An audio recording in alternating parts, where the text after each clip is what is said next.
Boa noite, nação bugrina. Tudo certo? Nem tudo, né? Hoje fomos surrupiados, garfados, né? Lá em Goiás, o que deixa a gente sempre muito frustrado quando esse tipo de erro acontece. Mas vamos falar bastante disso, vamos falar do time, vamos falar das nossas chances, vamos falar de quais são os próximos passos e o que podemos esperar. Primeiro, queria desejar, ou pelo menos agradecer muito a vocês pela participação no último jogo, aquele puta jogo épico, né? Contra o Vasco, e depois o pré-jogo desse jogo contra o Vila Nova. Participação sempre muito bacana de vocês. E falar que mais um bem-vindo ao Arquibancada Guarani, o número 141, né? Para falar desse pós-jogo, né? Estamos tristes, estamos frustrados, né? Como estaríamos se tivesse tomado aquele pênalti contra o Vasco. A gente se sente prejudicado, né? E prejudicado mais uma vez. No jogo contra o Vasco, muita gente disse que foi pênalti, muita gente, principalmente as transmissões de futebol, o apito, sei lá, como é central do apito e tudo mais. Eu ainda continuo achando muito duvidoso, ou pelo menos muito tendencioso, dar aquele pênalti contra o Guarani. Porém, é importante dizer que hoje, sem o VAR, que é um absurdo, né? Quer dizer, nós começamos o jogo sem aquilo que deveria ser uma condição obrigatória para o início da partida, né? Tá bom, pode ter uma regra toda, um protocolo todo ele aceito aí, mas de fato nós começamos sem esse instrumento, essa ferramenta que algumas vezes não nos ajudou, no último jogo nos prejudicou, mas hoje não ter prejudicou a gente demais. Foram dois erros, eu diria, fundamentais no jogo. O segundo pior que o primeiro. Vou dizer por quê. Porque se o primeiro não tivesse acontecido, ou seja, aquele gol logo no início do segundo tempo, talvez o jogo tivesse uma nuance um pouco diferente. Mas independente de qualquer coisa, o segundo foi absurdo. O Guarani em cima, marcamos o jogo da virada e a bandeirinha, que hoje, diga-se de passagem, estão cada vez mais despreparados pela existência do VAR. Então, quando não tem o VAR, a gente fica com os incompetentes na lateral do campo, né? E foi o que aconteceu. Se a gente olha o posicionamento da bandeirinha na hora do toque, do cruzamento para o gol do Lucão, a bandeirinha está totalmente fora de posição de onde ela deveria, e mais ainda, e mesmo assim dá um impedimento. E se mostrou totalmente assustada depois de que viu que tinha feito bobagem, né? Mas o Guarani foi muito prejudicado hoje. Vamos primeiro nos ater ao futebol. Então, no começo, a escalação. A escalação do time, sem muita invenção, baseado naquilo que a gente achava que poderia ter disponível. Acho que o Guarani entrou com aquilo que tinha de melhor. Poderíamos discutir uma peça ou outra, mas eu acho que não tem muita discussão em relação àquilo que entrou. Enfim, depois, com o passar do tempo, o Guarani teve um chute a gol aos 4 minutos do Regis, e daí em diante, praticamente, só deu Vila Nova. Vila Nova dominou as ações da partida no primeiro tempo. Aos 28, o Bidu deu um bom chute de fora da área, que o George me fez boa defesa, e que foi só o que o Guarani fez. Só deu a Vila Nova. Aos 37, numa saída totalmente equivocada do Thales, o Thales, ao tentar sair com a bola, deu passe no pé do cara do Vila Nova, foi muito mal, nessa hora. Nós tomamos um mini contra-ataque, porque já estávamos na intermediária do Guarani, e tomamos um gol bizonhamente aos 37, aí acabou estragando um pouco a partida naquele momento.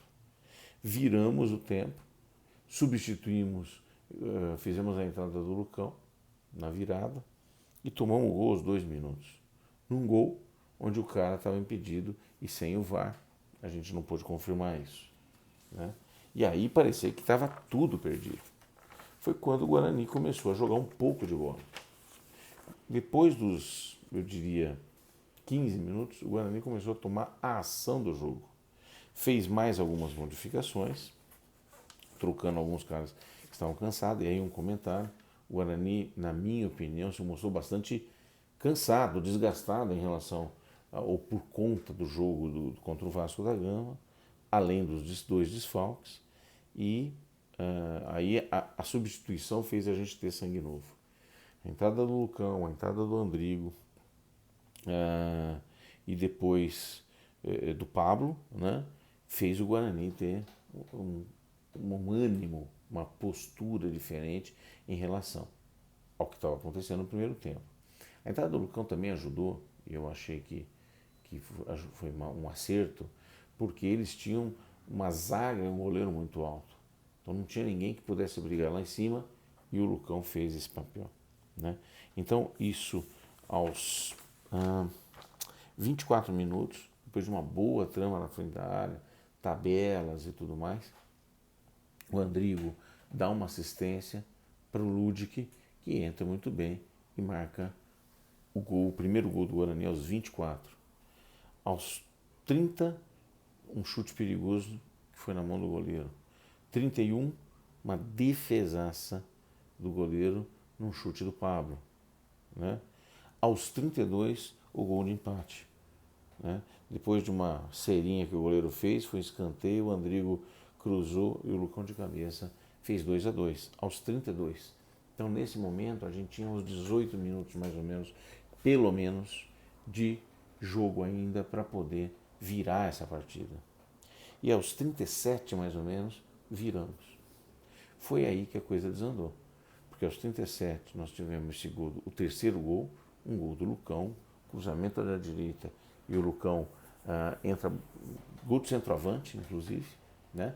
Aquilo que a gente pede, aquilo que a gente estava querendo, fez o gol legitimamente e, com o comentário que nós já fizemos antes, a bandeira mal colocada, despreparada, acabou anulando, sem o VAR, acabou anulando o gol e nós fomos absolutamente prejudicados, né? Depois disso, o jogo ficou muito embolado. Bom, aí nós já estamos nos 40 minutos aproximadamente. Ele deu 7 minutos além, então fomos até 52. Foram 12 minutos onde o Guarani ainda tentou de maneira um pouco atabalhoada e acabamos não conseguindo fazer o terceiro gol. E aí, cansado, o time cansado e tudo mais. Final do jogo, 2-2, né? Então, eu resumo com um primeiro tempo não bom do Guarani, um segundo tempo muito melhor do Guarani, que foi o suficiente, na teoria, para conseguir virar o jogo, mas na prática não conseguimos 3 pontos, tendo sido prejudicado pela bandeira. Mas claramente, vi uma declaração do Michel Alves ao repórter da Globo, se eu não me engano, no final do jogo. Achei ele perfeito nas colocações dele. Perfeito. Concordei em 100% com todos os pontos de argumentação. Realmente nós somos prejudicados e todos os pontos de argumentação feitos pelo Michel no que diz respeito a um prejuízo desse pode custar sim o acesso de um clube que trabalhou bem um ano inteiro, sem dúvida, é isso mesmo. E acho irresponsável a maneira como foi gerenciada essa situação pela CBF, nesse caso, nesse jogo contra o Vila Nova. Não tenha dúvida. Agora, é tentar olhar para frente, fazer os protestos que precisam ser feitos junto à CBF, as representações que precisam ser feitas junto à CBF. Não vai mudar o resultado nenhum, mas nós temos que fazer uma pressão política administrativa junto à CBF, sem dúvida nenhuma, para que isso não volte a acontecer. Não é? É impossível que isso se repita contra o Guarani. Nós estamos falando de, no mínimo, esses 2 últimos jogos nós fomos bem prejudicados. O que nós temos então? O Guarani, depois de 34 jogos, o Guarani tem 53 pontos, com 14 vitórias e 11 empates, 47 gols, pró, 37 contra, 10 gols de saldo. Um aproveitamento de 52% no campeonato. É o 7º colocado. Nós estamos a 2 pontos do 4º colocado, que é o Goiás, com 55. Então, para subir, a situação agora é a seguinte: nós temos 4 jogos, 2 em casa, 2 fora de casa. Nós precisamos ganhar 3 desses jogos. Se o Guarani vencer 3 desses 4 jogos, a gente sobe. Fácil, de jeito nenhum. Matematicamente, um pouco mais difícil do que estava há uma rodada atrás. Mas possível. Possível. Nós vamos falar um pouco de todo mundo que está na briga. Hoje nós temos 2 vagas em disputa. E 5 times pleiteando essas vagas. Quais são os times? Avaí, Goiás, CSA, CRB e Guarani. Todo mundo tem que faltam 4 jogos. Se a gente for ver, eu vou agora esmiuçar cada um deles, tá? A sequência do Guarani agora, como vocês bem conhecem, é Brasil dentro de casa, Brasil fora de casa na quarta-feira. Depois nós jogamos com o Avaí em casa, com o Goiás em casa e o último jogo, dia 27 de novembro, contra o Botafogo, fora de casa. Nós temos 53 pontos, precisamos de 9. Então, 75% de aproveitamento. Hoje, os sites de cálculo de estimativa dão que o Guarani tem 18,1% de chance de subir, as mesmos 18% que tínhamos antes da rodada. Então nós não saímos dali. Estamos mantendo os 2 pontos. É o suficiente? Acho que não. Poderíamos hoje estar no G4, uma chance um pouco maior. Mas calma, não estamos. Né? A sequência do Avaí, por exemplo. O Avaí pega o CSA em casa, é um confronto direto. Um dos 2, ou os 2, saem fora dessa disputa, nesse jogo. Se o CSA e o Avaí empatarem, por exemplo, o CSA vai a 55 pontos, o Avaí vai a 58 pontos e o Guarani vencendo vai a 56 pontos. Né? E o Guarani ainda tem um jogo contra o Avaí. Então, um empate para nós é o melhor. Depois o Avaí pega o Guarani em Campinas. Então, em 2 rodadas podemos passar 2 adversários, CSA e Avaí. Certo? Ficam faltando o Goiás e CRB. O Goiás, nós vamos ter um jogo em casa e vamos depender de um tropeço de 1 ponto de diferença para o CRB. É possível? É possível. Mas nós vamos ter que vencer os 3 próximos jogos. Por que os 3 próximos jogos? Porque senão nós vamos ter que deixar para o último jogo contra o Botafogo. Que sim, se perdermos alguns desses jogos, perdemos ou empatarmos um dos próximos 3 jogos, nós vamos ter que vencer o Botafogo na última rodada. Provavelmente. A matemática diz isso. Então, o Avaí também tem CSA em casa, Guarani fora, Náutico fora e Sampaio em casa, falta 5 pontos, aproveitamento de 41%, 41,7% é necessário nesses próximos jogos, e a chance do Avaí subir é de 78%. O Goiás, tá, pega o Curitiba em casa, o Remo disputando ainda o rebaixamento fora, o Guarani fora e o Brusque disputando a saída do rebaixamento em casa. Eles precisam fazer 7 pontos. Aproveitamento necessário, 58%. Chance, 42%. Ficou difícil para o Goiás, minha opinião. CSA, Avaí fora. Confiança em casa, Jogo teoricamente tranquilo. Coritiba fora. Coritiba está disputando o título ainda. E o Brasil de Pelotas em casa. Então eu acho que pelo menos 6 pontos o CSA faz. Mas só isso. Eles precisam fazer 8. Chance, 41,1% de chance de subir. Então, quase a mesma do Goiás. CRB. O CRB pega o Londrina em casa. Então, na teoria, o caminho mais fácil.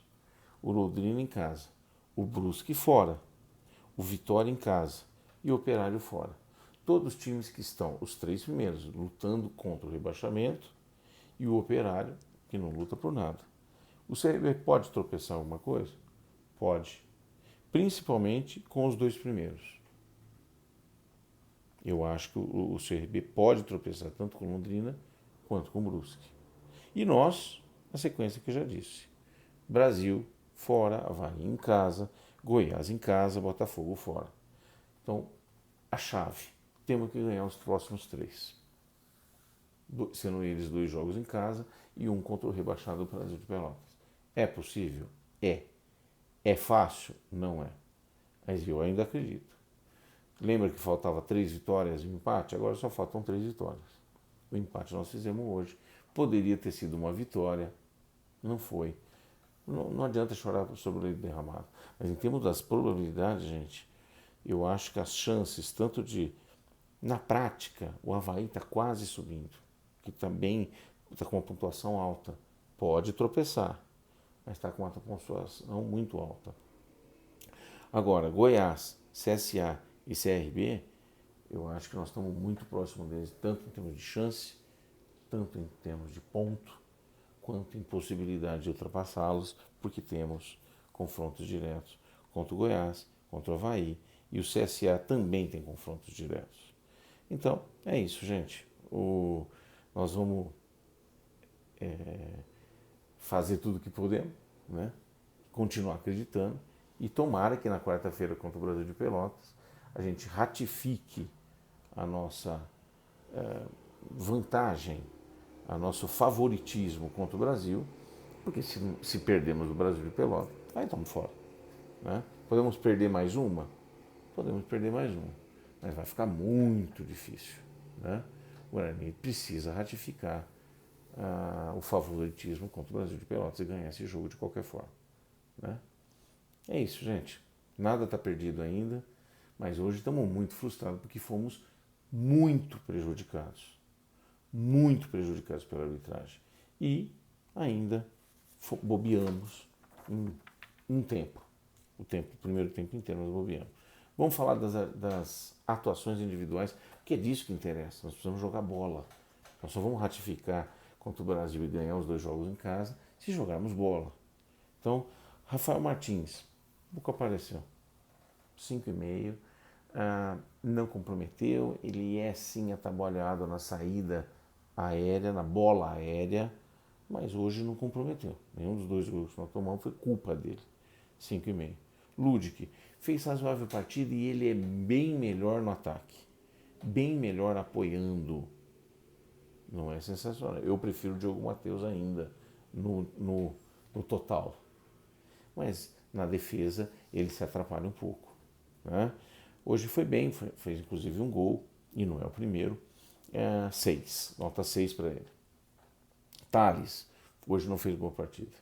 Além da responsabilidade em cima do primeiro gol do time do Vila Nova, estava bem inseguro. Né? Muito aquém daquilo que normalmente ele apresenta.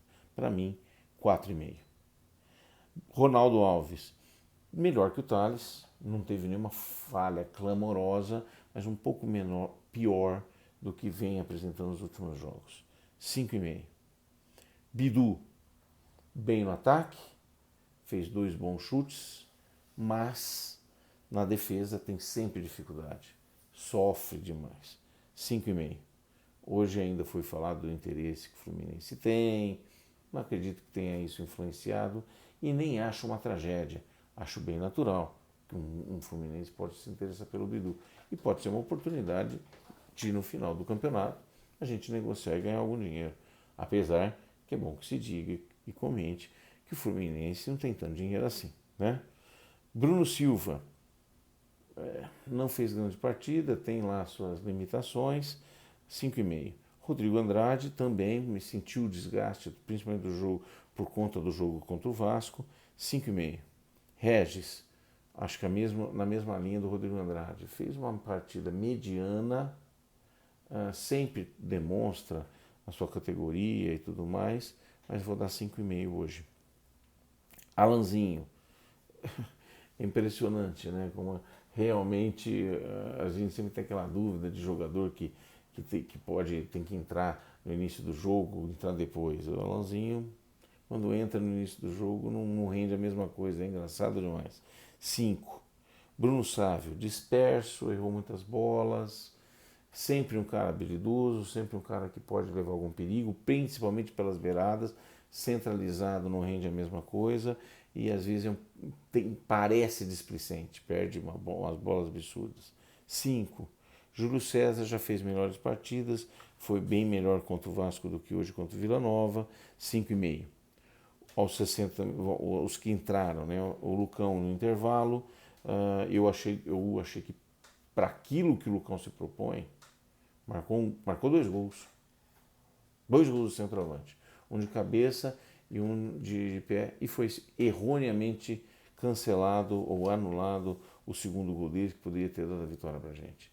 E o cara não se consagrar, mas ia fazer a função dele.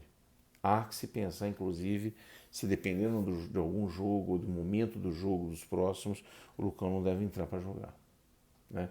Entre ter o Alanzinho apagado, se o Todinho não tiver condição, entre ter o Alanzinho apagado e o Lucão com gás, talvez o Lucão seja melhor. 6,5 hoje, Lucão. Andrigo, já tem entrado bem, hoje entrou muito bem. Deu assistência para o Alanzinho, deu assistência para o Lucão e deu, acho que assistência para o Lucão. Não sei se foi ele que cruzou, mas jogou muito bem. O Andrigo jogou acordado e tudo mais, 6,5. Luiz Gustavo entrou sem nota, não consigo avaliar, né? Estamos na briga, gente. Estamos muito na briga. O time jogou só meio tempo hoje, mas mostrou um poder de reação, mostrou que era melhor que o Vila Nova, mostrou que ainda pode brigar. O Guarani, apesar de todas as limitações, elenco curto, às vezes a gente fica frustrado e tudo mais, é melhor que o CRB. Acho que o time também é melhor que o CSA. E o Goiás está numa fase muito, muito, muito complicada. Então eu acho que sim, o Guarani pode ganhar essa última vaga, essa 4ª vaga de acesso ainda. Não dá para desistir. Vamos continuar acreditando por hora. Que, claro, se perder do Brasil de Pelotas, aí acabou. Tá bom? Grande abraço para vocês, uma boa semana, até quarta-feira. Um abraço, até mais, tchau.